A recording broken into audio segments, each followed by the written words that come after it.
वो कहते हैं कि खुली आंखों से देखे गए सपने अक्सर पूरे हो जाया करते हैं। खुली आंखों से देखे गए सपने अक्सर पूरे हो जाया करते हैं। नमस्कार दोस्तों, मैं हूं आपका दोस्त अभिषेक और आज मैं आपके बीच बात करने वाला हूं एक ऐसे शख्स की जो महज 23 से 24 साल का है और आज इस भारत के अंदर 500 करोड़ की कंपनी का मालिक है और साथ ही साथ इस पूरे इंडिया में सबसे बड़े स्टार्टअप का मालिक है। जी हाँ दोस्तों, मैं बात करने वाला हूं ओयो रूम्स के फाउंडर रितेश अग्रवाल की। चलिए शुरू करते हैं रितेश अग्रवाल के जीवन की इस कथा को। दोस्तों, रितेश अग्रवाल उड़ीसा के रहने वाले हैं। उनका जन्म उड़ीसा में ही हुआ। उनकी 12वीं तक पढ़ाई लिखाई उड़ीसा में हुई। उनकी पारिवारिक स्थिति की अगर बात की जाए तो ज्यादा अच्छी नहीं थी। वो मिडिल क्लास फैमिली से बिलोंग करते थे। बहुत ज्यादा अमीर नहीं थे और बहुत ज्यादा गरीब भी नहीं थे। रितेश ने 12वीं की पढ़ाई लिखाई करने के बाद वो कोटा चले आए और कोटा में आने के बाद वो इंजीनियरिंग की पढ़ाई कर रहे थे, आईआईटी की पढ़ाई कर रहे थे। और उस समय पर उनके पास सिर्फ दो काम थे। पहला, आईआईटी की कोचिंग करना, और कोचिंग करने के बाद जब भी उनको समय मिलता था तो वो ट्रेवलिंग किया करते थे। और तभी से उनका ट्रेवलिंग में इंटरेस्ट बढ़ गया। ट्रेवलिंग जब वो करते थे, घूमते थे, फिरते थे तो उनको बहुत अच्छा लगता था और उनका ट्रेवलिंग में उसी समय से इंटरेस्ट बढ़ गया। रितेश बचपन से ही एक बिजनेस सोच के थे, एक बिजनेस कैटेगरी के थे। और ये सोच उनके दिमाग में क्यों पैदा हुई? क्योंकि वो मारवाड़ से बिलोंग करते थे और उनके परिवार के अधिकतर लोग बिजनेस से ही जुड़े हुए थे, जिसकी वजह से बचपन से उनके दिमाग में एक सोच थी कि जीवन में कुछ अच्छा करना है और बिजनेस ही करना है।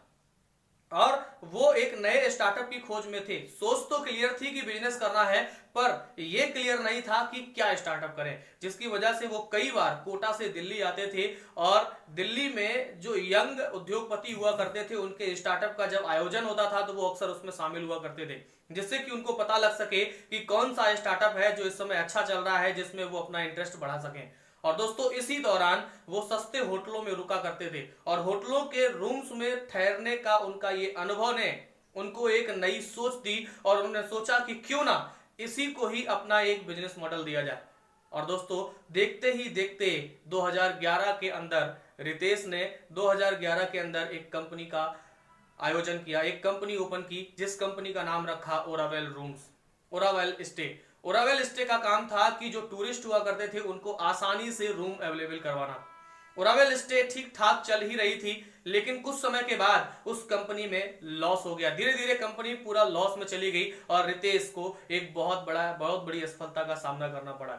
असफलता के बाद वो व्यक्ति घबराया नहीं, हैरान नहीं हुआ, परेशान नहीं हुआ, बल्कि पूरे हौसले और हिम्मत के साथ उसने सोचा कि हमने ऐसी कहां गलती की जिसकी वजह से हमारी कंपनी लॉस में चली गई। और उसको स्टडी करना शुरू किया, कंपनी के सारे रिकॉर्ड्स उठाए, कंपनी को स्टडी करना शुरू किया कि आखिर उन्होंने ऐसी कहां पर गलती की जिसकी वजह से उनकी कंपनी लॉस में चली गई, और उस गलती को सुधार के फिर से दोबारा एक नया स्टार्टअप किया जा सके। कुछ समय स्टडी करने के बाद जब उन्होंने एक नई रणनीति बनाई, कई सारे बिजनेसमैन से मिले, उनसे अपने मॉडल को डिफाइन किया, उनके सामने बैठ करके उनसे डिस्कस किया और उनसे सलाह ली, और फिर से एक नई रणनीति के साथ, एक नए नाम के साथ उसी कंपनी को दोबारा से स्टार्टअप दिया। और जो नाम था वो नाम था ओयो रूम्स।